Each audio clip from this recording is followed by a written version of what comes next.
Good morning. Good Friday morning, where we have a pollen report for you this morning with a low count for miscellaneous weeds, a low count for true grasses, and a low count for pine, fir, and spruce, giving us a total pollen level on this day of moderate. And we'd like to thank Reactant for helping us breathe easier on a Friday, the last Friday in the month of June. What's in store for us weather-wise? Nice. We got a beautiful looking day ahead. As we can take a look, though, what we're going to watch through the overnight tonight is the clouds increase after about midnight. There's a look at Friday at 11 p.m. We're going to see the risk of some shower activity down into Windsor at that time. We get into about midnight. We see that push towards Toronto, 5 a.m. We can see the threat of some thunderstorms. It's a soggy start and possibly stormy to your Saturday. Into the afternoon, some isolated scattered showers continue up until about the evening, and then we'll clear the skies out, and that leads us into a very nice looking Sunday as well. So a somewhat wet Saturday, but a sunny Sunday. Daytime highs today, as I mentioned, 29 degrees, dry air mass, so not a lot of humidity to worry about. Tomorrow, 28, and then the Humidex returns on your Sunday, a high of 29 with a Humidex of 35. That's a look at your next 3 days. Weather-wise, we'll send it over to Stephanie with a look at the traffic.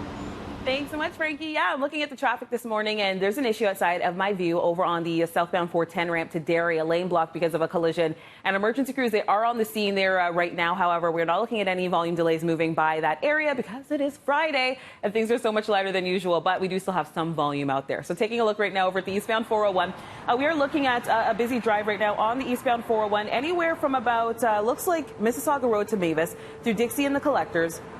And then a slow drive on the eastbound 401 east of the 427 to about Weston, both in the Express and Collectors. But looks like the Collectors really starting to ease up as of right now. We still have construction on the westbound QEW west of Winston Churchill in the left lane. But as you can see, things are moving just fine heading by this area. And just taking a look at the 401, otherwise it's moving well in both directions besides that area I mentioned where we do have just volume delays. Download hockey's favorite podcast, The Suspendables, and hear Wayne Gretzky tell us why kids should not play hockey all the time. That's a look at your drive. Now I'll set things downstairs to Mel with a look at your news. Thank you, Steph. Change could be coming to Toronto Police and Mental Health Services. Mayor Tory putting forward a reform motion proposing that a non-emergency response team respond to crisis calls instead of law enforcement. CAMH psychiatrist Dr. David Greatzer says it could be a step in the right direction. We need a made-in-Canada solution. And ultimately, I think we need local governments to sit down with provincial governments and federal governments and rethink the way we're handling mental health emergencies, because what we're doing right now is not working.